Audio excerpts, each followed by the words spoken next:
Alhamdulillahirabbil alamin wassalatu wassalamu ala asyrafil anbiya wal mursalin sayyidina wa maulana Muhammad wa ala alihi sahbihi ajmain, amma ba'du. Para ummahat wal akhwat yang mulia, alhamdulillah syukur pada sore hari yang mulia ini kita kembali dipertemukan Allah Subhanahu wa taala dalam keadaan sehat walafiat guna mengupgrade keilmuan kita dengan harapan makin meningkatnya ilmu, makin berkualitas juga iman dan takwa kita kepada Allah Subhanahu wa taala. Salawat dan salam semoga senantiasa tercurahkan ke hariban junjungan kita Nabi Muhammad sallallahu alaihi wasallam serta keluarga, sahabat dan pengikut beliau. Kita lanjutkan bahasan fikih terlebih dahulu. Kitab Ad-Durus Al-Fiqhiyah, minggu lalu kita bahas dua bab, yaitu syarat wajib dan syarat sah salat ya. Sudah selesai. Kita lanjutkan dengan furudus shalah, rukun-rukun salat. Oke, rukun salat. Jadi isi salat itu, Ibu yang mulia dan akhwat sekalian, itu isinya 3 sembahyang. Wajib, terus sunnah ada 2 macam, ada sunnah ab'ad, ada sunnah hayat. Ya, jadi seluruh rangkaian sholat itu dari awal sampai akhir, dari takbir sampai salam itu isinya 3. Dan salah satu syarat kemarin, saya ingat syarat sah sholat adalah itu yang sholat itu pacak membedakan antara rukun sholat dengan yang bukan rukun sholat. Jadi penting belajar bab ini. Nah, minimal kalaupun tidak bisa menyebutkan waktu melakukannya tahu, ini wajib, ini sunnah, ya. Nah, itu. Jadi isi sholat itu 3, ada rukun, kalau tinggal sholat batal, kecuali cepat dilakukan. Misalnya rukun, tadi tidak baca Fatihah, padahal sudah, misalnya sudah rukun, balik lagi berdiri, coba Fatihah lagi, baru nanti rukun lagi, tidak lagi, gitu ya. Jadi kalau Fatihah tinggal, sholat batal, kecuali cepat dilakukan. Kalau sunnah ab'ad, ya, kalau ditinggalkan sholat tetap sah, tidak batal, tapi harus sujud sahwi sebagai penggantinya. Nah, kalau tidak sujud sahwi, oleh lupa atau tidak tahu hukumnya, maka sholat juga tetap sah. Cuma kurang sempurna, ada yang bolong dalam sholatnya itu. Tidak pecah 100 nilainya, kurang dari situ. Yang ketiga, hayat. Hayat ini sunnah yang paling ringan dalam sholat, tapi paling banyak jumlahnya. Kalau tinggal sholat tidak batal, tetap sah dan tidak sujud sahwi. Nah, itu namanya hayat. Jumlahnya paling banyak dalam sholat. Contohnya ngangkat tangan waktu takbir, bersedekah, itu hayat semua itu. Ya, waktu tahiyat ngangkat, tunjuk, ya, baca dan sujud, itu semua hayat. Kalau tinggal atau tidak dibaca, sholat tetap sah dan tidak harus sujud sahwi. Tapi kalau sengaja ditinggalkan, ya, maka sholatnya itu makruh. Sah tapi makruh. Makna sah tapi makruh itu sholatnya sah, sudah gugur kewajiban, tapi kati pahala. Nah, jadi rugi kan. Nah, maka kita terkait juga dengan bahasan minggu lalu, syarat sah sholat itu bisa membedakan antara yang wajib dengan tidak, antara yang rukun dengan bukan rukun. Oke, sebelum kita lanjut tes dulu, Fatihah rukun atau bukan? Rukun. Nah, insyaallah sah sholatnya. Doa iftitah wajib atau sunnah? Alhamdulillah ya lah ngerti dikit-dikit kan. Salam yang kedua rukun atau sunnah? Nah, noleh waktu mengucap salam? Sunnah. Ragu-ragu. Nolehnya bukan waktu salam, nolehnya tuh waktu lagi berdiri, waktu mengucap Fatihah. Itu apa tuh? Makruh. Apa gawe noleh? Iya. Oke. Kita bahas rukun sholat. Yang paling terkenal angka rukun sholat itu berapa? 13. Ada yang bilang 13. Ada yang bilang 14. Ada yang bilang 17 atau 18. Nah, itu cuma masalah teknis. Sebenarnya kalau dihitung sama baik. Cuma ada yang memisahkan. Nah, masalahnya adalah di tumak nina. Ada yang memisahkan tumak nina. Jadi yang 13 itu tumak nina include di dalam 4 rukun. Rukun itu ruku, iktidal, duduk antara 2 sujud sama duduk, ruku, iktidal, sujud, duduk antara dua sujud. Nah, 4 ini. Nah, kalau yang ngitungnya 13, ini dihitung langsung sekalian. Ruku dan tumak nina, i'tidal dan tumak nina, lagi sujud dan tumak nina, terus duduk antara dua sujud dan tumak nina. Maka hitungnya dikit. Jelas ya? Kalau yang ngitungnya 14 dalam kitab I'anatul Thalibin ngitungnya 14. Ngapa? Nah, 4 rukun ini tadi ya. Keempat rukun ini harus ada tumak ninanya. Jadi tumak nina pada ruku, sujud, i'tidal, duduk antara dua sujud. Ditunggu sih kok. Maka jadi 14. Jadi maksud saya jangan bingung-bingung kalau masalah angka ya. Ada yang bilang 17 atau 18. Dia dibedakan yo. Ya, ruku. Itu. Nanti tumak ada ruku. Ya, terus nanti i'tidal. 3 kan? Tumak nina pada i'tidal. 4. Terus apa lagi? Sujud. Tumak nina pada sujud. Berapa? 6. Nanti duduk antara dua sujud. Tumak nina pada duduk antara dua sujud. Makanya hitungannya lah 40. Berarti sama kan? Cuma masalah hitungan. Oke? Lanjut. Kalau versi kitab ini 17. Nah, jadi jangan bingung. Berarti ya. Yang terakhir tadi kita bahas. Sujud dan tumak nina. Ruku dan tumak nina. I'tidal dan tumak nina. Duduk antara dua sujud dan tumak nina. Maka berarti hitungannya 17. Tak masuk? Merosot. Sibuk teknisi kita. Siang malam ngiring ke ini. Gaji subuh. Mumpung masih bujang kan. Malah bini kaki rasaro. Bininya nahannya ke mana? Tapi setiap hari lagi ngiring ke dakwahnya. Oke, furudus sholati sab'ata asyarah. Rukun salat ada 17. Al-awwalu an-niyatu. Rukun salat yang pertama adalah niat. Niat adalah rukun salat dan semua rukun ibadah yang lain. Puasa wajib ada niat. Haji wajib ada niat. Zakat wajib ada niat. Wudu mandi wajib ada niat. Kalau kata niat maka ibadah kita tidak sah. Berdasarkan hadis Nabi, innamal a'malu binniyat. Hafal galau hadis ini kurasa kan pendek. Terus lemah dengarnya, ya. Nah, gitu. Innamal a'malu binniyat. Hanyalah sahnya suatu amalan dengan adanya niat. Kata niat berarti salat tidak sah. Kata niat wudu tidak sah. Kata niat mandi wajib tidak sah. Nah, bujang gadis Biko itu. Ainun. Nah, mak mana teknis niat? Ya. Mak mana cara berniat? Nah, itu tidak dijelaskan oleh Al-Quran. Tidak dijelaskan dalam hadis Nabi. Nabi menjelaskan hanya secara umum. Maka pentingnya berguru itu di situ.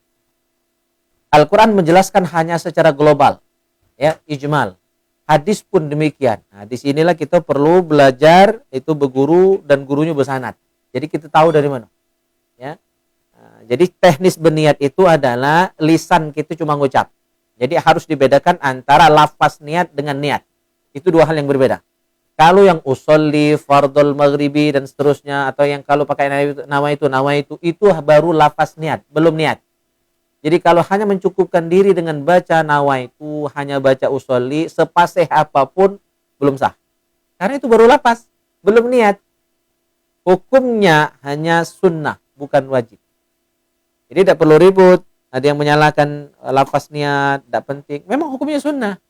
Tujuannya hanya membantu. Jadi boleh dibaca, boleh tidak. Ya, boleh dibaca, boleh tidak. Karena memang hukumnya sunnah. Tapi kalau dibaca dapat pahala. Baca usolli itu, usolli fardul maghribi, salasa raka'atin, mustaqbilal kiblati, adaan imaman atau ma'muman lillahi ta'ala. Hukum membaca lafaz niat. Jadi ini lafaz niat, kalimat niat, kata-kata niat, hukumnya sunnah dalam mazhab Syafi'i. Bahkan ada yang bilang wajib, tapi ini pendapat lemah. Nah, yang niat yang mana? An-niyatu fil qalbi, niat di dalam hati. Dan niat itu wajib disertakan dengan takbiratul ihram kalau dalam sholat. Kalau dalam wudu disertakan dengan membasuh muka. Mandi wajib niat disertakan dengan siraman air ke badan untuk pertama kali waktu mandi wajibnya, bukan mandi pembersihannya ya. Waktu haji kapan niatnya? Ketika naik kendaraan dan kendaraan mulai bergerak menuju dari miqat menuju tanah haram, menuju Mekah. Nah, itu baru masang niat. Kalau itu zakat, waktu menunaikannya, waktu merikkan, waktu ngolongkan duitnya itu, atau kalau beras pakai beras itu, nah, itulah masang niat. Kalau apa lagi? Puasa, khusus puasa Ramadan niatnya wajib di malam hari. Pokoknya sebelum azan subuh sah berniat. Ya, nah nanti sebentar lagi insya Allah kita Ramadan. Ya, jadi niatnya wajib di malam hari. Pengertian malam itu sejak maghrib sampai sebelum azan subuh, itu pengertian malam. Sejak azan maghrib sampai sebelum azan subuh. Rame makhluk itu. Ini boleh. Nah, ya. Jadi berarti seluruh niat ibadah itu ada muqaronah, ya. Ada muqaronah kan? Ada penyertaan. Nah, kita bahas sholat saja dulu. Tadi itu cuma untuk wawasan keilmuannya. Jadi dalam sholat niat wajib disertakan dengan takbir. Waktu kita mengangkat takbir Allahu Akbar, dalam hati kita berniat. Dalam hati kita masang niat. Jadi sebelumnya kita sunnah hukumnya baca usolli. Misalnya nanti maghrib, usolli fardul maghribi thalatha raka'atin mustaqbilal kiblati adaan imaman atau makmuman lillahi ta'ala. Itu yang paling panjang atau yang paling pendek? Usolli fardul maghribi makmuman lillahi ta'ala. Itu yang paling pendek. Sah. Ya, sudah dapat pahala sunnah. Kalau takut kepanjangan, usolli fardul maghribi makmuman lillahi ta'ala. Usolli fardul isya'i makmuman lillahi ta'ala. Usolli fardul subhi makmuman lillahi ta'ala. Usolli fardul zuhri makmuman lillahi ta'ala. Usolli fardul asri makmuman lillahi ta'ala. Nah, hukum membaca itu sunnah. Itu belum niat. Jadi kalau hanya baca itu, salat belum sah.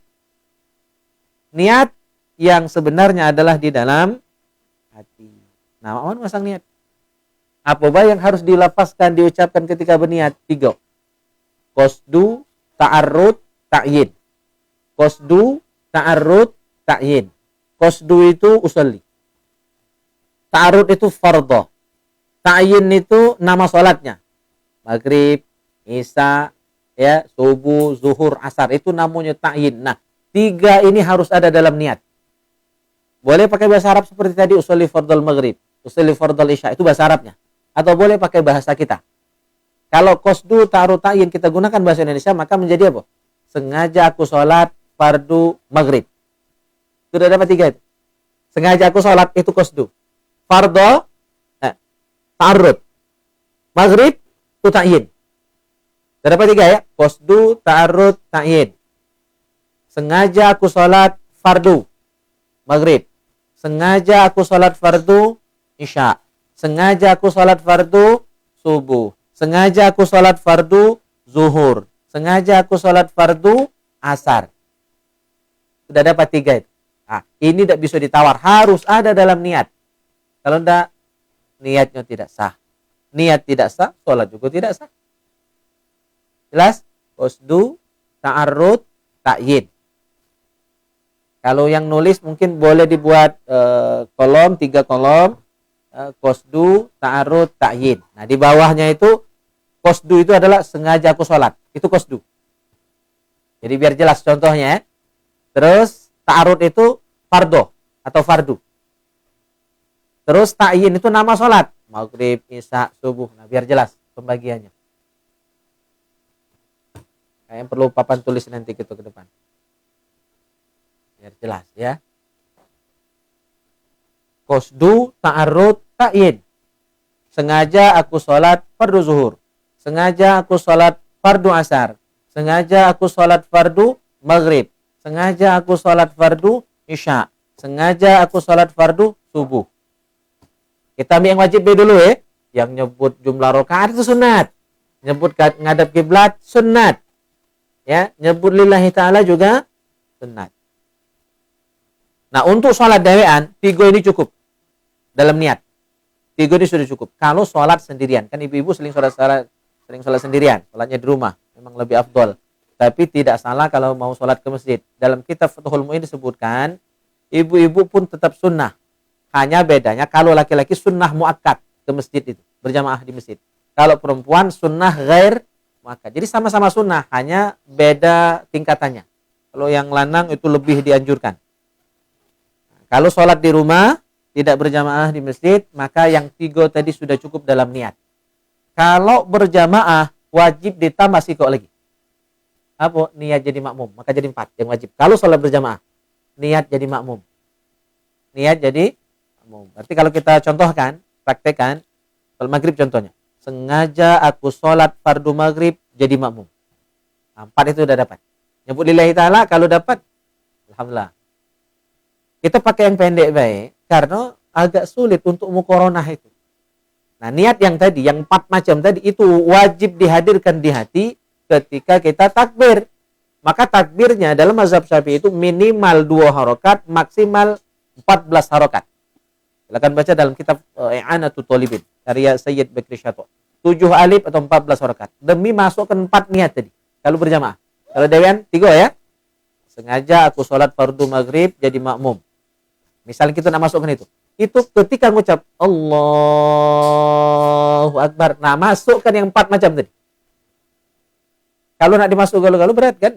Jumlah rakaat makin panjang. Bisa? Salatnya selama ini mak mana? Muqaranah sama itu tidak? Ya.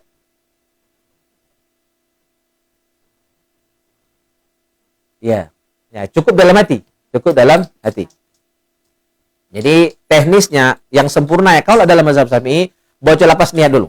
Usolli fardhul maghribi. Nah, dalam lapas niat boleh lengkap. Karena itu hanya lapas. Ya, atau boleh singkat. Kalau yang lengkap, usolli fardhul maghribi 3 raka'atin mustaqbilal kiblati adaan ma'muman lillahi ta'ala. Sudah lillahi ta'ala, angkat tangan. Allahu akbar. Selama mengucap lapas Allah, la-nya boleh dipanjangkan. Ya, tapi yang lain tidak boleh panjang. Terus cuma la yang panjang. Allah, la-nya itu boleh panjang. Sampai 14 harokat. Demi masukkan niat yang 4 tadi. Bar. Jadi tidak boleh lewat. Setelah kita selesai takbir, lapas itu sudah harus tuntas. Tidak boleh di awal, tidak boleh di akhir. Artinya harus barengan. Allah Akbar. Ya, jadi niat di hati itu bersamaan dengan takbir.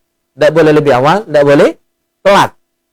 Jadi lah bar niat tadi pasti belum sudah. Nah, itu tidak sah. Dan ini butuh latihan. Dan tidak semua orang tahu hukum ini. Kalau tidak berguru.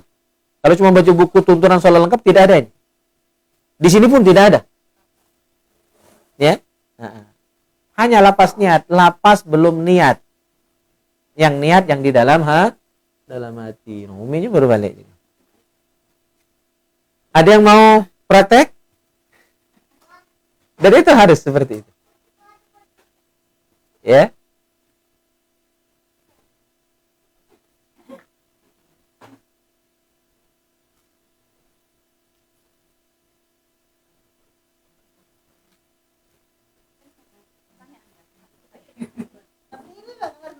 Yalah. Qasdu, ta'arud, ta'yin. Ya. Ya.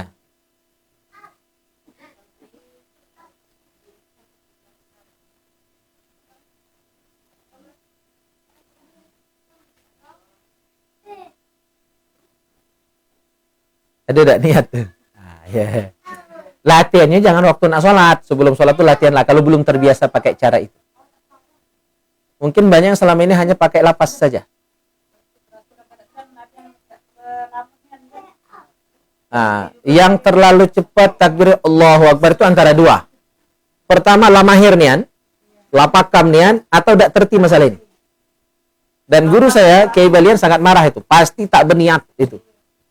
Karena siapa yang hebat nian itu berniat? Saya pun lama. Allahu Akbar. Cuma jangan lamunian ya.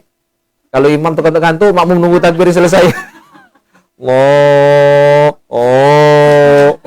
Ajak suara singsu dulu kan. Itulah salah pula. Maka butuh latihan, ya. Sebelum sholat latihan, nak belajar itu sebelum, bukan pas sembahyang baru nak belajar. Sebelum sholat. Ya. Nanti tolong dilatihkan.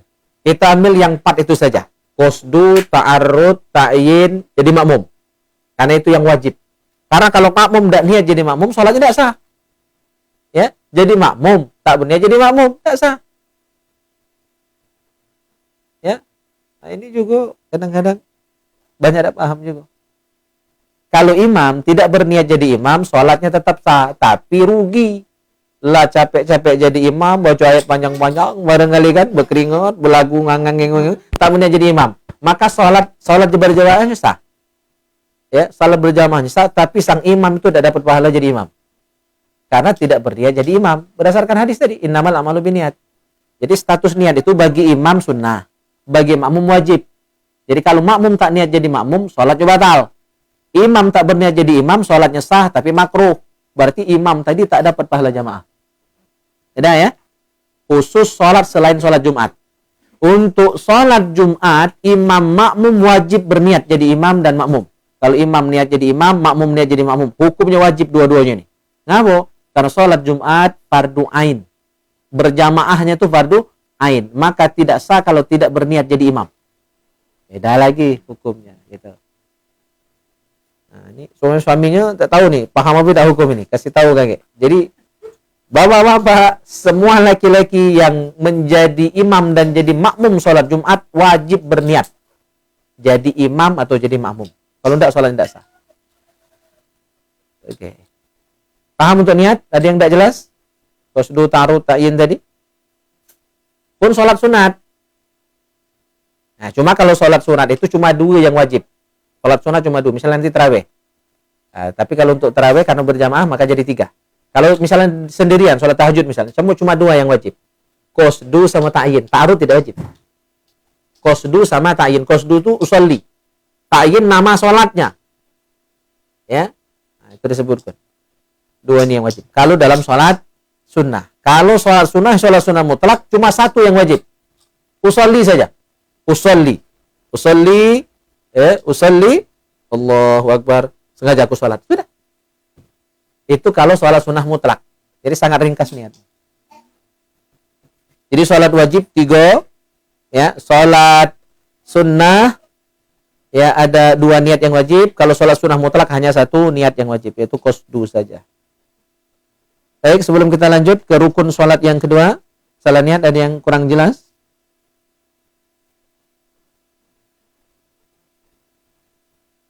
Jelas semua? Tinggal praktek. Ingat, qasdu, ta'arrud, ta'yin. Qasdu itu sengaja aku sholat. Nah, itu namanya qasdu.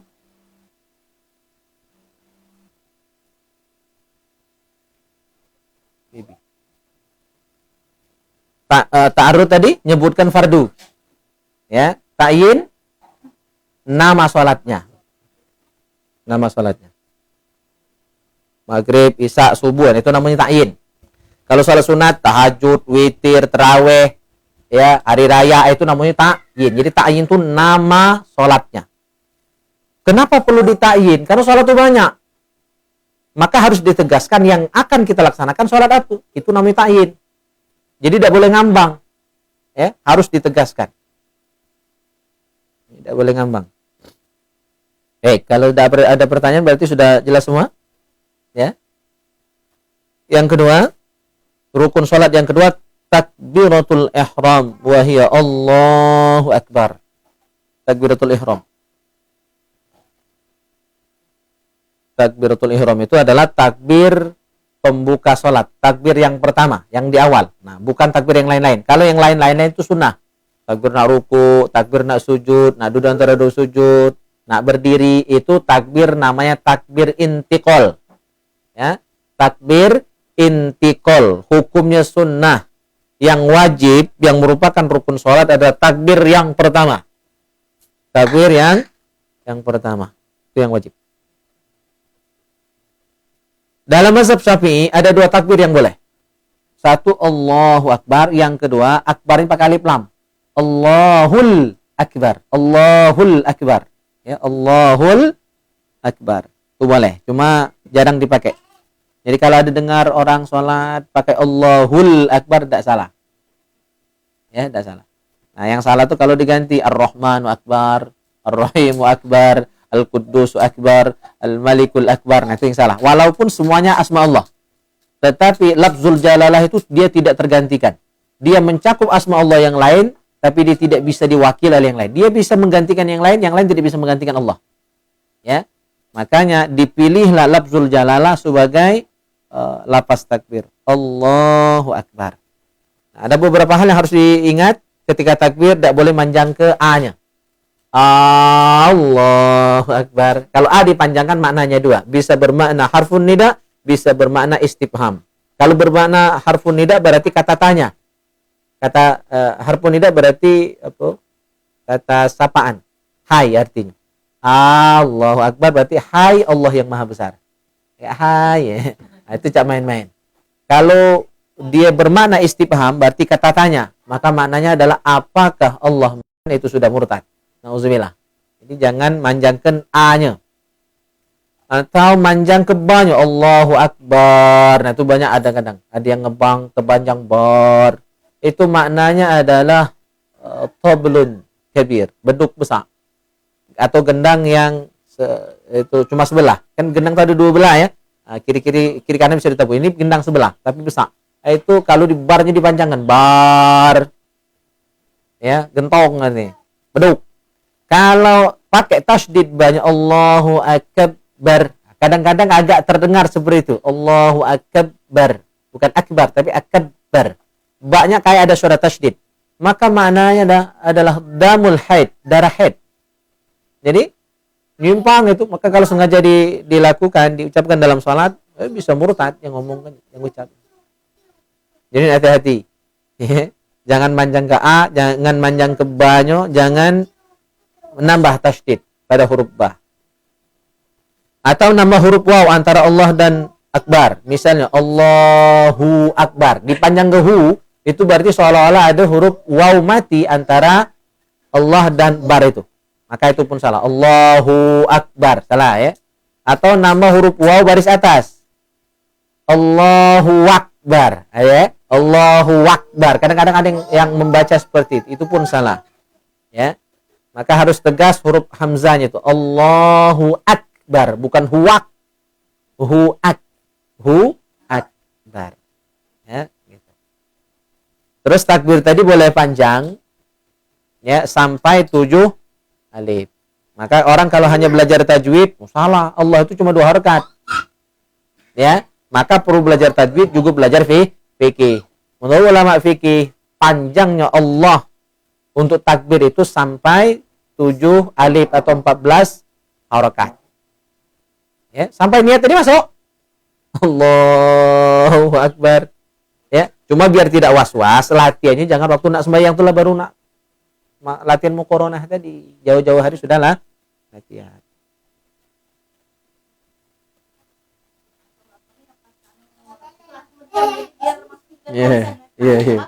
Iya, ada apa?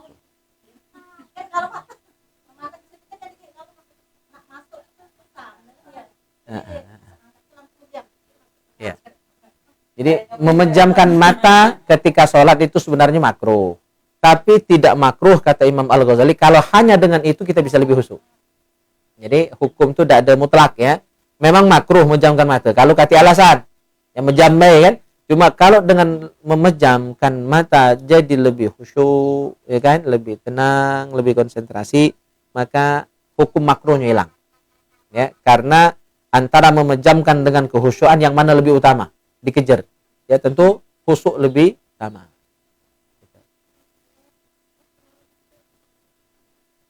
Terus dalam takbir sunnahnya ngangkat tangan kan? Allah. Nah, jadi ngangkat tangan itu sunnah. Bersedekap sudah bertakbir itu sunnah. Yang wajib takbirnya. Allahu akbarnya itu yang wajib.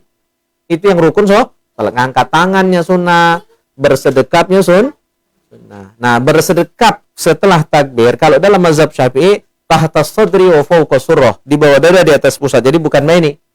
Bukan juga main di bawah pusat, ya. Tapi ini pusat, nah maka di atas pusat agak condong ke kiri dikit.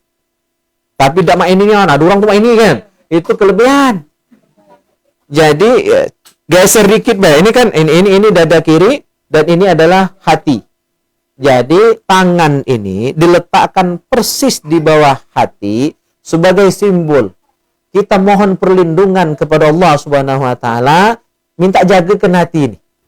Ya, karena hatilah yang paling dinilai, dilihat oleh Allah Subhanahu wa taala. Ya, apa? Innallaha la yanzuru ila ajsamikum wala ila suwarikum walakin yanzuru ila qulubikum. Allah tidak nyengok casing. Allah tidak nyengok fisik, nak hitam, nak putih, nak gemuk, nak bontet, nak pendek, kan itu tidak jadi penilaian. Yang dilihat hati. Maka kita dengan sholat itu sembari menjaga hati, minta perlindungan kepada Allah supaya hati kita dijaga oleh Allah. Makanya itu apa hikmahnya, rahasianya, tangan ini ditaruh di bawah dada di atas pusat. Bukan pas di pusat. Bukan pas di dada. Bainahuma tahta sadri wa fawqa surrah, ya. Nah, jadi gitu. Bukan tengah-tengahnian, bukan ke kanan, bukan ke kiri nian. Banyak yang model ngatur pegang-pegang. Nah, saya juga pernah lihat itu kelebihan. Geser dikit, be. Ini dada sebelah kiri dan di sini posisi hati lurus ke bawah. Ya, nah, gitu. Jelas?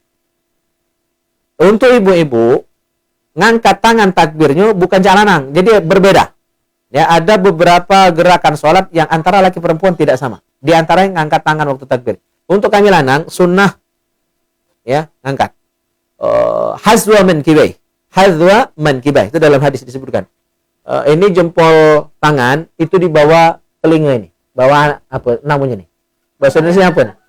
Ya, tempat anting-anting. Nah, jadi posisi jempol tangan di bawah ini. Jari-jari yang lain di atas telinga, di atas daun telinga. Nah, ini posisi kalau takbiratul ihramnya laki-laki. Angkat tangannya laki-laki. Jadi tidak boleh merapat. Makruh bagi laki-laki. Jadi harus renggang. Ya, cuma jangan maitunian. Nyenggol rayu orang kiri kanan ini. Iya, kelebihan itu. Jadi inti jangan sampai nempel baik kalau kami lanangin. Nah, jadi renggangkan dikit, jangan libar nian. Yang namanya kelebihan itu salah kali. Sedang-sedang saja. Ya. Jadi ini. Ini untuk lanang. Untuk perempuan sejajar bahu dan lengan rapat ke apa nih? Tulang rusuk ke badan, nempel. Jadi cukup Allahu Akbar. Jadi batas andekan baik. Nah, itu kata guru kami Ustaz Taufik Hasnuri, batas andekan telah kata beliau. Ah. Jadi tidak usah lebih-lebih. Ya, cukup. Ya, ini rapat. Allahu Akbar, yang tidak baik. Iya.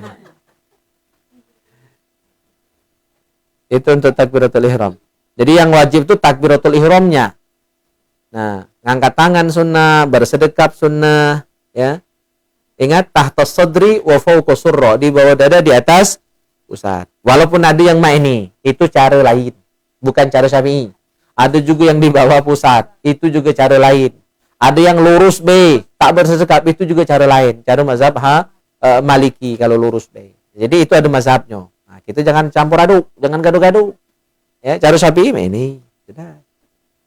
Yang lain tuh kita ketahui untuk kita bijak dalam menyikapi perbedaan, bukan nak dimiloi. Sekali-sekali nama itu Nah, ini bukan sholat tuh itu ya. Ambil sikok baik. Yang lain tuh untuk kita hargai baik kalau kita tahu.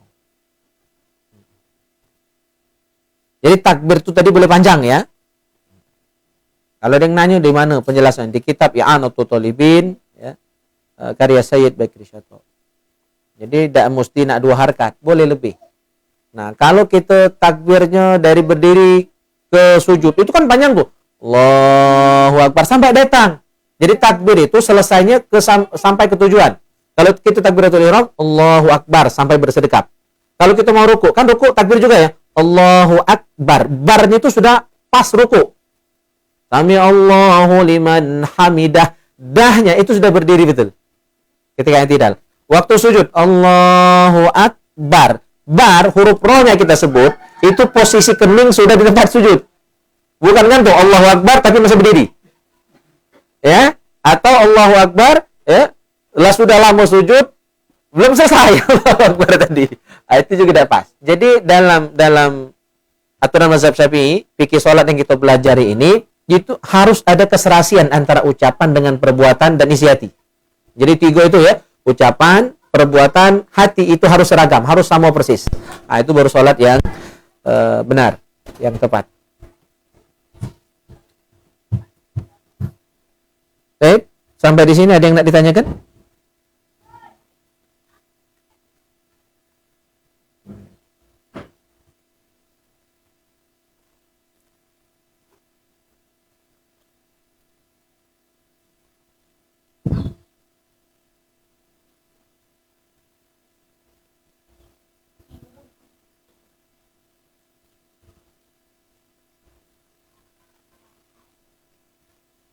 Oke, kita bahas 2 rukun saja dulu.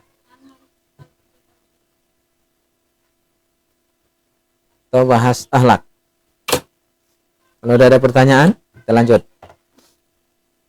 Masih bahas bab tidur. Ada 36 adab tidur. Baru kita bahas 16. Baru kita bahas 16. Kita lanjut. Adab tidur yang ke-17, berzikir sampai tidur. Berzikir sampai tidur. Nah, zikirnya bebas. Karena tidak disebut ya. Dalam hadis disebutkan, idza awal insan ila firasyih ibtadarahu malakun wa syaiton. Jadi kalau kita nak tidur, setiap kita yang mau tidur itu, maka setan dengan malaikat itu berlomba. Berlomba nak apa? Nah, tapi gitu. Ya. Jadi berebut, berlomba setan. Duluan ya, antara setan dengan malaikat. Fayaqulul malak, ikhtim bi khair. Malaikat ngomong. Jadi malaikat ini saya ini bagus-bagus.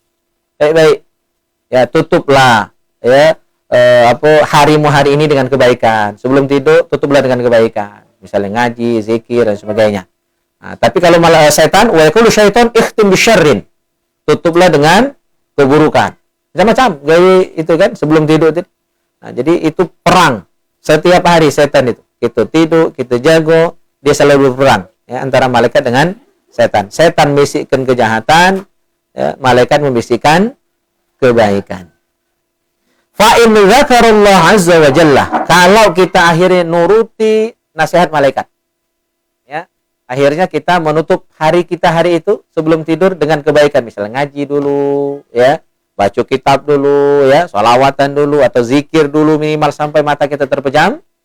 Minimal bismillah atau baca doa tidur, maka taradal malak asyaiton wa bata yaklauh. Maka setan tadi pun akan lari karena diusir oleh malaikat. Tapi kalau kita mendengarkan omongan setan, malaikat tadi beli dewe. Tanpa perlu diusir. Si anu ini kan ladin nasihati bisa tak nurut. Maka dianjurkan sebelum tidur zikir. Sampai mata terpejam. Zikir apa yang baca? Ya. Itu. Yang ke-18, gosok gigi, siwak. Bersiwak sebelum tidur dan bangun tidur.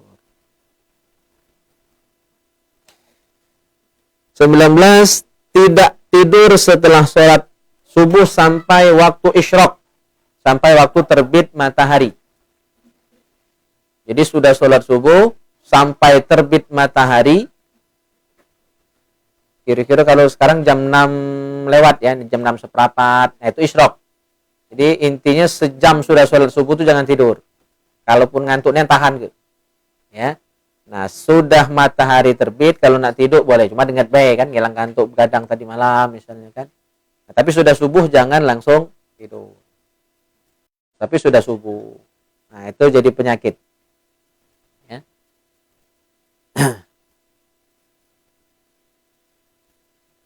Karena ngapo dilarang tidur pagi itu.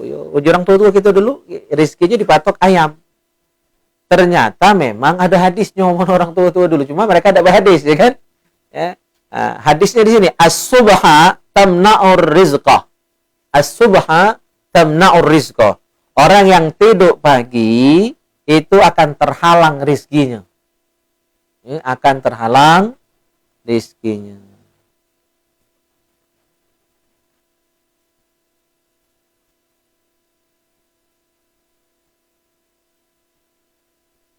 Yang ke-20, tidak meletakkan kaki, salah satu kaki di atas kaki yang lain waktu tidur.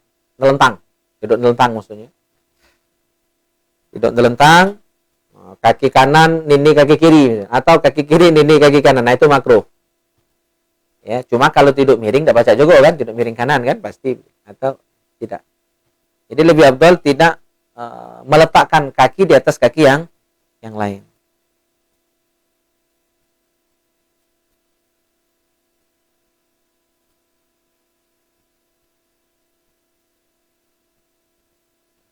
Dua puluh satu tidak tidur tengkurap. Karena kata Rasulullah, inna hadhihi dhaja'ah yubghiduha Allah. Itu termasuk tidur nerukup. Nerukup itu tengkurap, ya. Nah, itu termasuk tidur yang dimurkai Allah. Yang di rumah ini termasuk sibuk kami ini. Jadi gadis kami berdua itu saat tidur sini, padahal sudah ada kamar, masih ada balik sini dulu kan. Itu kadang-kadang nerukup dibeneri. Nerukup bener lagi. Tidak ketahuan lagi. Tidur. Nah, itu tidur yang dimurkai Allah. Kalau uji orang tua-tua dulu pergi apa? Keras hati. Itu benar cakap orang tua dulu.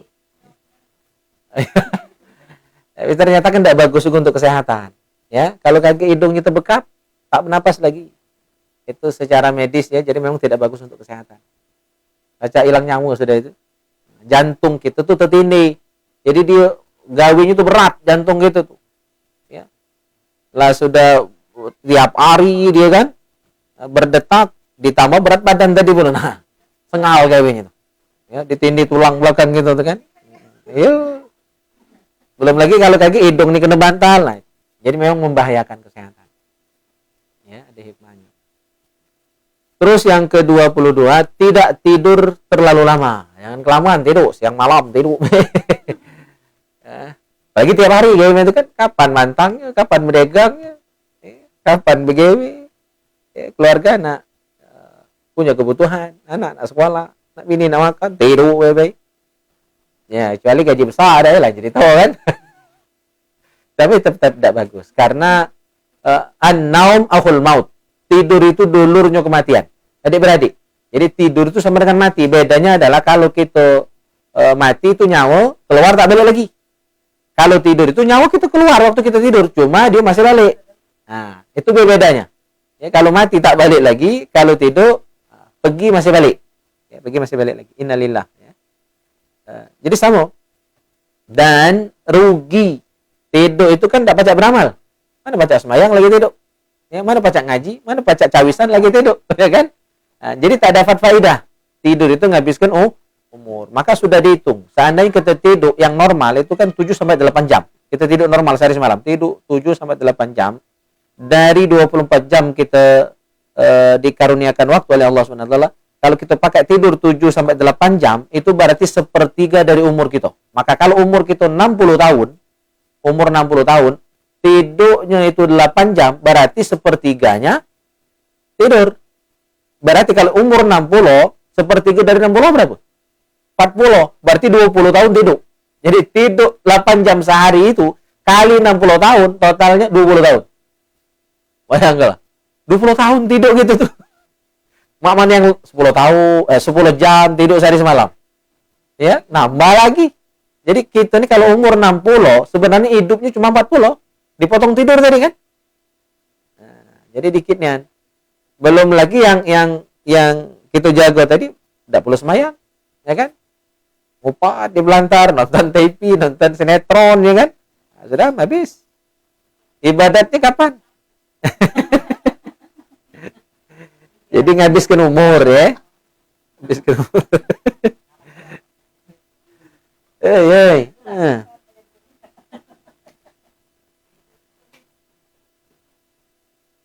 Yang kedua tiga, tidak tidur di antara kaum yang sedang terbangun, kecuali darurat.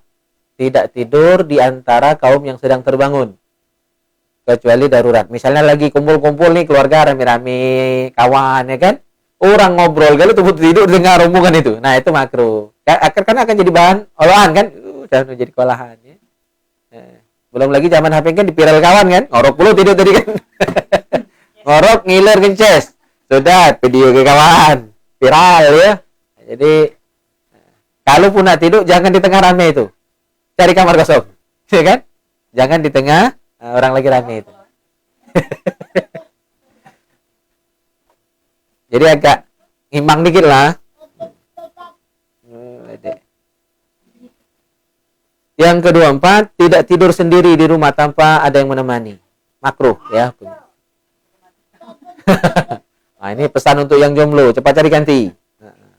Atau maksudnya begini, misalnya kan kadang kami pergi ya, dari rumah ini kadang tinggal dewean. Ya, adik ini kan kami kadang mudik ke dusun. Nah, jangan tidur dewean, ajak ganti, ajak kawan, ajak keluarga. Rewangi tidur. Itu maksudnya itu. Ya, duit gila sasaran. Jadi itu sunnah, ngajak rewang. Termasuk juga kalau nak pergi-pergi, jangan deh. Ya, kecuali deket, kalangan, ya enggak apa-apa. Kalau nak keluar dusun, apalagi nak keluar kota, apalagi nak keluar akhirat, keluar dunia. Ajak rewang juga untuk nak keluar dari dunia. Rewangnya amal kan gitu ya. Rewang amal. Harus ada ganti, jangan ada berganti. Lagi ada apa-apa. Yang ke-25, membaca ayat kursi dan surah Al-Kafirun. Nah, malam sebelum tidur ini. Baca ayat kursi dan surah Al-Kafirun. Baca ayat kursi dan surah Al-Kafirun.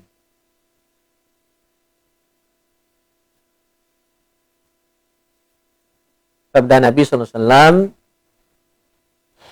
an Farwah an Abi radhiyallahu anhu annahu ata an-nabiy sallallahu alaihi wasallam faqala ya Rasulullah allimni syai'an aquluhu idza awaitu ila firashi. Jadi ada sahabat yang namanya Farwah, ayah beliau yang bertanya kepada Nabi, ya Rasul, kata beliau, ajarkan kepadaku sesuatu yang akan aku baca sebelum aku tidur. Nah, jadi ini amalan langsung diajarkan Nabi kepada sahabat. Maka kata Rasul, iqra qul ya ayyuhal kafirun tsumma nam ala khatimatiha fa innaha bara'atun minasyirik. Jadi sebelum tidur kata Nabi baca surah Al-Kafirun. Fadilah membaca surah Al-Kafirun sebelum tidur, Allah selamatkan kita dari kesyirikan. Syirik itu dosa besar nomor 1. Ya, jadi kalau nak selamat dari kesyirikan, ya amalkan ini. Hafalkan Al-Kafirun sekali baik sebelum tidur. Kalau kita baca sampai poin 36 nanti, kurasa tak tidur lagi kalau dibaca kalau. Pilih-pilih yang sempat, yang terkober ya. Oke. Kalau yang tentang ayat kursi, hadisnya man qara'aha ay ayatul kursi 'inda an-naum lam yaqrubhu syaitan hatta yusbiha. Kalau kita baca ayat kursi sebelum tidur, fadilahnya kata Rasul, tidak akan didekati setan. Tidak akan diganggu setan sampai dia bangun pagi. Jadi semalam-malaman itu dia dilindungi oleh Allah dari gangguan setan. Jadi mimpi buruk. Mimpi buruk itu udah ganggu setan ya. Mimpi buruk.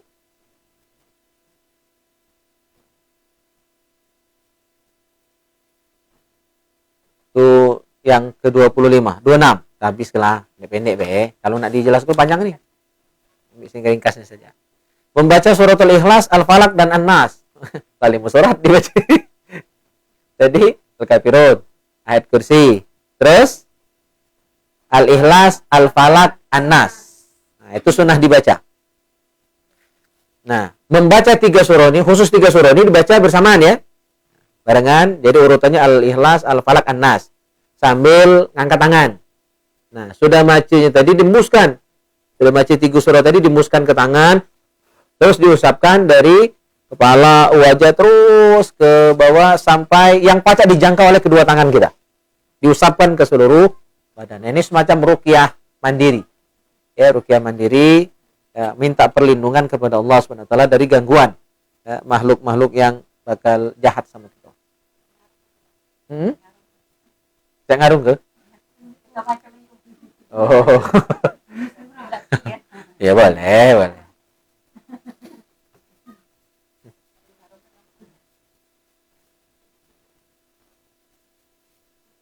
Nah, dilakukan 3 kali. Dilakukan 3 kali. Berarti bacanya sekali-sekali. Ya, 3 surah tadi dibaca sekali-sekali, dimuskan, diusapkan. Nah, baca lagi. Ya. Yang 3 surah tadi sekali ya. Dan diusapkan lagi. Baca sekali lagi. Jadi 3 kali dilakukan praktek itu tadi. Insyaallah ini perlindungan ya. Karena surah Al-Ikhlas, Al-Falaq, An-Nas ini termasuk surah ruqyah. Surah ruqyah untuk penyembuh ya, pengusir setan. Yang ke-27, Nah, zikir sudah sholat itu, tasbih. Subhanallah 33 kali, Alhamdulillah 33 kali, Allahu Akbar 33 kali. Tak tidur lagi juga tadi. Wirid sudah sholat pendek, wirid nak tidur panjangnya. Iya, yang kesian pengantin baru. Ya, sudah lagi katanya amalan itu panjangnya. Ayo. Ini orang-orang yang kelas senior, insya Allah pasti bisa mengamalkan ini. Karena biasanya makin tambah umur, makin sulit tidur katanya. Nah, saya belum nemu masa itu. Sebenarnya dari saya sekolah dulu pengen tidak tidur. Maka saya lagi sekolah dulu sampai beli kitab Silahul Mukmin, itu cari amalan biar tidak tidur. Niat saya itu tidak belajar semalam-malam di pondok, tapi tidak baca melawan kodrat, masih ngantuk itulah. Saya di pondok dulu buat kopi steko. Malam besok buat teh, kan steko. Itu tidur tuh ngukur itulah. Habis saya kopi baru tidur. Biar mata tuh melek. Ya, di pondok itu semalam-malam pengen ngapa, pengen belajar, tapi tidak baca. Masih tidur lah. Bisa melawan kodrat. Nah, tapi makin bertambah umur kabarnya makin sulit tidur. Nah, jadi itu sebenarnya peluang dari Allah ya. Ngasih orang-orang yang sudah tua itu biar jarang tidur itu banyak beramal. Ya. Bahkan guru kita Kiai Balen itu tidur cuma 1 jam semalam. Kan memang udah baca tidur. Maka beliau gunakan baca kitab. Kalau tubuh kan nonton film deh. Nonton film ya kan. Nonton HP kan. Kalau Kiai itu beliau baca kitab, nulis kitab. Tidur cuma 1 jam. Ya Allah, juga pengen mak beliau itu. Tapi beliau bukan cuma sekarang, memang dari dulu. Dari dulu jarang tidur.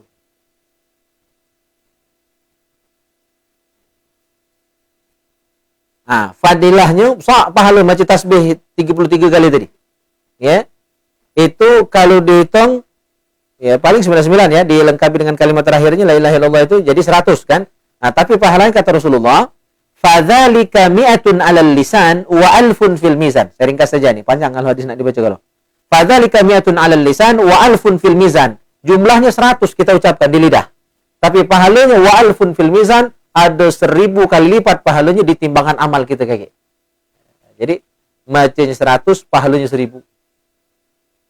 Kan dalam hadis lain disebutkan amalan yang ringan di lidah tapi berat di timbangan. Itu tasbih. Subhanallah 33 kali, Alhamdulillah 33 kali, ya Allahu Akbar 33 kali.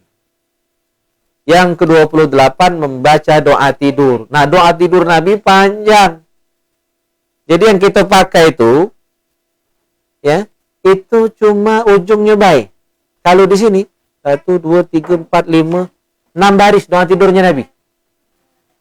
Nah, di ujungnya bismika Allahumma ahya wa amut. Itu ujungnya yang kita omongin. Bismika rabbi wada'tu jambi wa bismika arfa'u. Saya pun hafal. Faghfir li zambi in amsakta nafsi farhamha wa in arsaltaha fahfazha bima tahfazu bihi ibadakas salihin. Allahumma inni aslamtu wajhi ilaik wa fawwadtu amri ilaik wa alja'tu zahri ilaik raghbatan wa rahbatan ilaik. La malja'a wa la manja minka illa ilaik. Allahumma amantu bi kitabika alladhi anzalta wa bi nabiyyika alladhi arsalta bismika Allahumma ahya wa amut. Allahumma qini adzabaka yauma tab'atsu ibadak. Tidur lagi. Itu riwayat pertama. Riwayat kedua, Allahumma rabbas samawati wal ard wa rabbal arsyil azim rabbana wa rabb kulli syai' falikal hubbi wan nawa. Panjang Itu riwayat kedua. Riwayat ketiga, Allahumma inni a'udzu biwajhikal karim. Riwayat ketiga. Riwayat keempat, pendek ya. Astaghfirullahalladzi la ilaha illa huwal hayyul qayyum wa atubu ilaih. Riwayat ke berapa? 5. Alhamdulillahilladzi at'amana wa saqana wa kafana wa awana fakam mimman la kafiya lana wa la mu'wiya. Bismillah wada'tu jambi. Allahumma ighfir li zambi wa akhsi syaitani wa fukka rihani waj'alni fin nadiyil a'la. 1 2 3 4 5. Riwayat ke-6, Allahumma amti'ni bisam'i wa basari, dan seterusnya. Riwayat ke-7, Alhamdulillahil kafi subhanallahil a'la. Ilham, hafal kau? Riwayat ke-7 ya. Riwayat ke-8. Nah, ada 7 versi. Kemungkinan Nabi per malam tuh lain-lain. Ya. Malam Senin lain, malam Selasa lain. Ada 7 macam doa tidur yang dipakai oleh Rasulullah Sallallahu Alaihi Wasallam. Itu jadilah pendek, jadilah minimal Bismillah. Jangan tidak sama sekali. Hati bacaan, mamak terapar, ya kan? Man hilang nyawa mana? Man mati malam itu sudah selesai. Allah, Allah. Nah, ini ya. 29. Membaca akhir surah Al-Baqarah. Tidak lagi nih. Amanar Rasul itu Al-Imran ini. Akhir Al-Baqarah, Amanar Rasul itu nah. Amanar Rasul bima unzila ilaihi mir rabbih wal mu'minun. Faidahnya man qara bil ayatain. Dua ayat itu ya. 2 ayat itu lebih. Ya. Pokoknya dari Amanah Rasul sampai habis. Fansurna 'alal qaumil kafirin. Barang siapa man qara bil ayatain min akhir suratil Baqarah fi lailatin kafatahu. Fadilahnya kalau kita baca surah ini sebelum tidur ya, di malam hari sebelum kita tidur, insyaallah diselamatkan dari gangguan setan.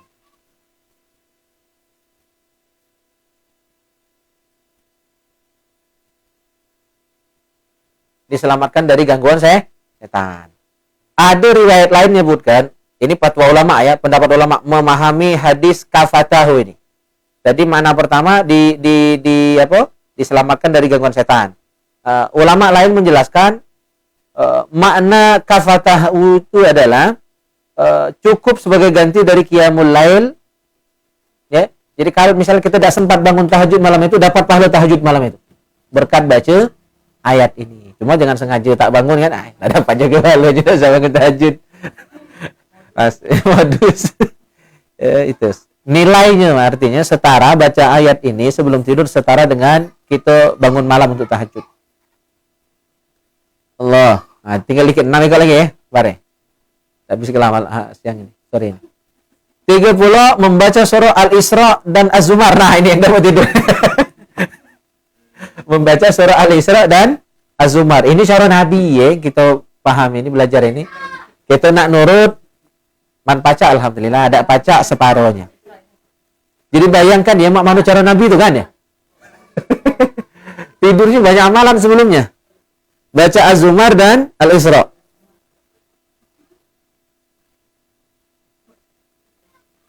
Dalam hadis disebutkan, kana sallallahu alaihi wasallam la yanamu hatta yaqra'a Bani Israil wa yuqalu laha suratul Isra waz Zumar. Nabi belum tidur sebelum baca 2 surah ini. Ini cara beliau. Saya pikir berat kalau nak tiap malam ya. Nah, cuma malam biasa insyaallah ringan. Yang ke-31 membaca surah Al-Mulk dan surah As-Sajdah, 2 surah. Tambah yang tadi 4 laju.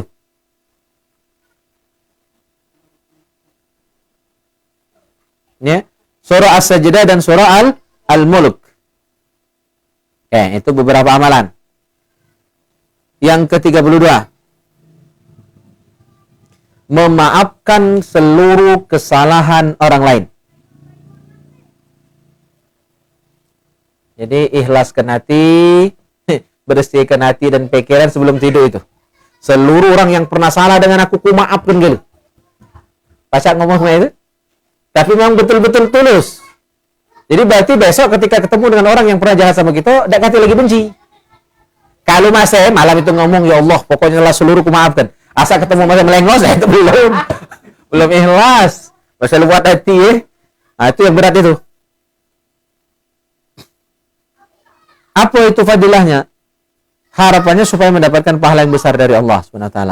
Karena ayat yang menjelaskan tentang memaafkan itu, faman afa wa aslaha fajruhu 'ala Allah. Barang siapa memaafkan dan berbuat baik, maka pahalanya Allah yang akan berikan. Dan pahala untuk orang yang memaafkan itu bighairi hisab, tak terhingga. Sudah. Jelas ya? Memaafkan seluruh kaum muslimin yang pernah salah sama kita.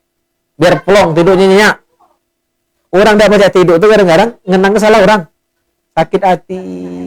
Iya, tersinggung siang tadi, itu biasanya tidak tidur itu, tidak ajak tidur. Maka biar plong, maafkan. Walaupun tubuh benar, memang dia salah, sudah lupa kelak. Ya, kita memaafkan lebih dulu sebelum dia minta maaf. Yang ketiga, membaca bismillah 21 kali sebelum tidur, ketika akan tidur, ya, sebelum tidur. Bismillahirrahmanirrahim 21 kali. Fadilahnya insyaallah selamat dari kebakaran rumah, kebanjiran, pencurian, gangguan setan dan keburukan lainnya. 21 kali. Bismillahirrahmanirrahim, Bismillahirrahmanirrahim, Bismillahirrahmanirrahim 21 kali. Insyaallah kalau bakal kebakaran rumah kita tidak kena. Kalau lagi tidur hujan lebat bakal kebanjiran, mungkin nyisai dari rumah tuh ya. Jadi selamat dari kebakaran, banjir, pencurian, gangguan setan, orang nak maling ya, nyumpul rumah. Ya. Iya.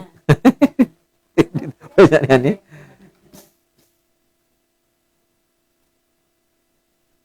Tiga empat, dikit kan sampai 36 gitu. Dikit lagi.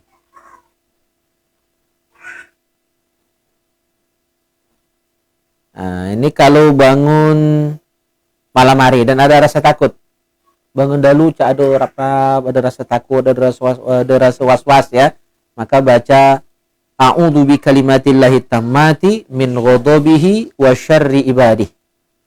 Kalau udah hafal minimal auzubillahi minasyaitonirrajim. Intinya mohon perlindungan, baca ta'awuz. Kalau nak dicatat, kalau yang versi ini a'udzu bi kalimatillahi tammati, a'udzu bi kalimatillahi tammati min ghadabihi wa syarri ibadihi, wa syarri ibadihi. A'udzu bi kalimatillahi tammati min ghadabihi wa syarri ibadihi. Masih ada sambungan. Wa min hamazatis syayatin. Wa min hamazatis syayatin. Wa min hamazatis syayatin. Wa min hamazatis syayatin. Wa ayyahdurun. Habis. Wa ayyahdurun. Wa ayyahdurun. Wa ayyahdurun. Nah, ini Nabi yang ngajarkan ya. Jadi ini hadis riwayat Ibnu As-Sini. Nah, kata Abdullah bin Amr, ya kalau budak kecil kan tentu dulu baca macam ini. Maka untuk budak kecil, doa tadi ditulis, digalong ke, dibaca azimat. Nah, ini di sini juga perlu saya jelaskan, azimat itu tidak haram. Ada yang ngomong kan syirik tuh pakai azimat. Tergantung isinya. Kalau isinya doa seperti ini, ya, maka tidak haram, malahan sunnah. Ya, ini sahabat Nabi mengajarkan. Ya, siapa namanya? Abdullah bin Amr. Ya, nah, beliau mengajarkan anak-anaknya. Cuma kalau anak-anak kita masih baik kan belum baca macam. Jadi kata beliau, ditulis doa tersebut di selembar kertas dan ikatkanlah di baju yang sedang dipakai olehnya. Jadi boleh pakai azimat atau waktu dia tidur, ya tulisan tadi diselipkan di bajunya. Biar selamat dari gangguan. Itulah tubuh itu azimat. Bahasa tubuh azimat. Yang haram dan syirik itu kalau tulisan itu bukan doa. Bukan ayat Al-Quran, bukan doa dari Nabi. Itu yang syirik. Ya, itu.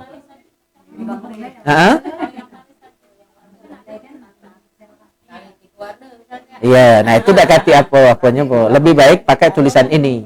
Ya. Jadi kita ganti.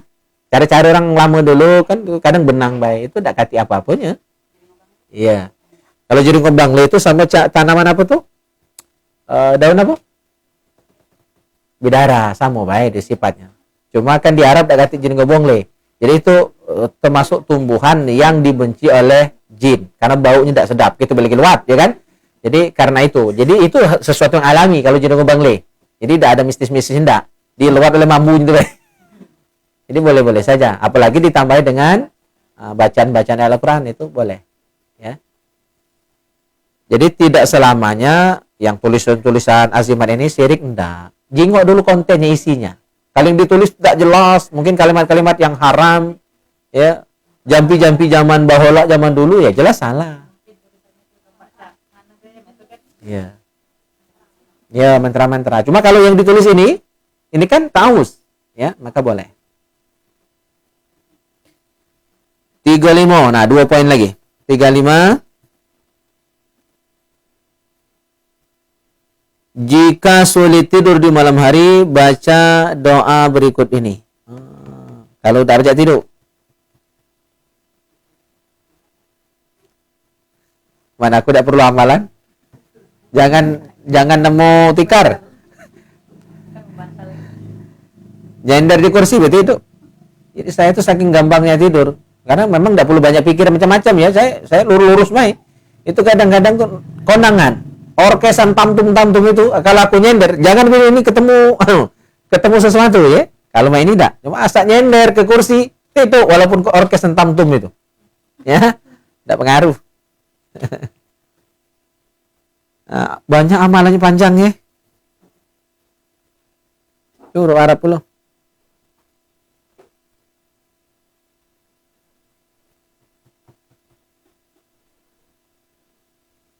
Jadi foto ke WA ke ini panjang. Allahumma gharatin nujum wa hada'atil uyun wa anta hayyun qayyum. Apa nak dicatat? 2 baris. Iya, tok WA. Tok grup. Ada grup ya? Ada 3 macam amalannya. Ya. Dah, anggaplah sudah. Terus yang terakhir, jangan tidur setelah sholat asar.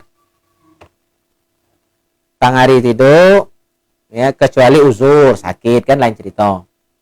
Nah, bahaya tidur sudah asar itu kata Rasulullah, man nama ba'da salatil asri fa asabahu lamam fala yalumanna ila nafsah. Barang siapa tidur setelah sholat asar, tidur petang hari sebelum maghrib, maksudnya itu walaupun tak sholat asar. Jadi sudah sholat asar tidur, apalagi tak sholat asar tidur, tambah salah ya kan? Ya. Kalau orang tidur setelah sholat asar kata Rasulullah, kemudian dia terkena penyakit gila, fala yalumanna ila nafsah, maka jangan salahkan orang lain, salahkanlah diri dewe, kalau tidur sudah asar. Jadi bahaya tidur sudah asar, gila. Nah, itu pantangan. Tidur sudah asar, kecuali darurat, lain. Jadi artinya sesekali tidak apa-apa. Kalau jadi kebiasaan, nah itu yang bakal gila. Baik, habis 36 adab sebelum tidur. Masya Allah.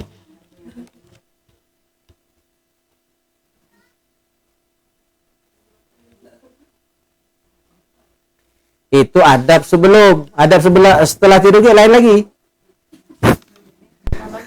Belum kita bahas, insya Allah pertemuan akan datang. Urusan tidur baik panjang. Oke, cukup. Ada nak ditanyakan? Ustaz, Ya. izin nanya, ini nanya tentang yang azimat tadi. Saya pernah ikut di pelatihan ruqyah di orang Salafi. Jadi orang Salafi ini memperdebatkan tentang azimat yang ada tulisan khitmir. Nah, jadi pengen tahu apa arti dari khitmir itu, kenapa jadi perdebatan bagi mereka itu tentang itu. Khitmir itu kan nama anjingnya Ashabul Kahfi. Yang jadi masalah adalah asal-usul penamaan itu kan dari kisah Israiliyat dan Nasraniyat. Ya, kisah dari orang-orang Yahudi dan Nasrani yang masuk Islam. Jadi sumber kisah itu berasal dari Bible, dari Perjanjian Lama, dari Perjanjian Baru, dari kitab-kitab sebelum Islam. Nah, tapi kan Nabi berpesan, omongan dari orang Yahudi dan Nasrani yang masuk Islam itu, yang kita sebut dengan Ahlul Kitab, itu jangan dipercaya 100%, juga jangan ditolak 100%. Jadi kalau caknya tidak salah boleh diambil. Jadi ada ditimbang-timbang dulu. Makanya itu jadi khilafiyah. Kalau kita tidak jadi masalah. Ya. Jadi khitmir itu nama salah satu nama anjing Ashabul Kahfi, dan itu adalah satu-satunya anjing yang masuk surga. Jadi kan bingung ya, kita manusia belum tentu masuk surga. Anjing itulah dijamin masuk surga. Ya. Anjingnya Ashabul Kahfi, dan itu sebenarnya bukan anjing dia. Jadi ketika Ashabul Kahfi itu mau menyelamatkan diri, hijrah dari raja yang zalim di negerinya, dia pindah keluar, ya kan? Nah, ketika itu ketemu dengan pemburu. Nah, pemburu itu diajaknya tak galak melok juga kan. Akhirnya anjing yang ngiring. Jadi lebih ngerti anjingnya. Jadi belum tentu ya kita ini lebih mulia dari anjing kitmir itu. Jadi satu-satunya anjing yang mulia yang nanti bakal menjadi penghuni surga itu adalah anjingnya Ashabul Kahfi. Ya, bukan yang dia pelihara sebenarnya, ngiring ke tengah jalan. Tapi akhirnya ya ikut. Ya, perdebatan itu asal usul sumber cerita itu berasal dari namanya kisah Israiliyat. Nah, tapi kita berpegang teguh dengan pesan Nabi, kisah Israiliyat itu jangan dibuang 100%. Jangan dipercaya nian 100%. Jadi kita 50-50. Ya. Jangan luat nian. Cuma juga jangan percaya nian. Ya, gitu. Jadi bijak dalam menyikapi Israiliyat, itu intinya. Ada lagi?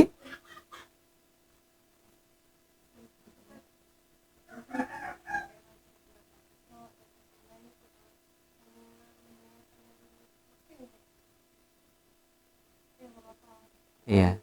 Insya Allah dapat. Karena yang mendengar itu akan mendapatkan hal yang sama dari yang dengan yang maco. Ya, insya Allah dapat. Apalagi pas uzur ya. Tentu tidak bisa baca, mendengar itu masih bisa dilakukan. Boleh. Asal mendengar, betul-betul mendengar. Kalau mendengar sambil ngobrol atau mendengar sambil main HP kan tidak dengar itu sebenarnya. Asal dengar nian insya Allah dapat. Ada lagi?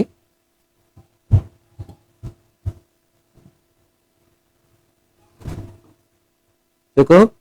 Jam 5.31. Cukup ya? Nama Saul. Ya, caknya. Baik, ini saja cawisan kita sore hari ini. Mudah-mudahan berkah, manfaat ilmu yang kita pelajari dan bisa diamalkan dalam kehidupan sehari-hari. Kita akhiri dengan doa kafaratul majlis. Subhanakallahumma wa bihamdika asyhadu an la ilaha illa anta astaghfiruka wa atubu ilaik. Assalamualaikum warahmatullahi wabarakatuh.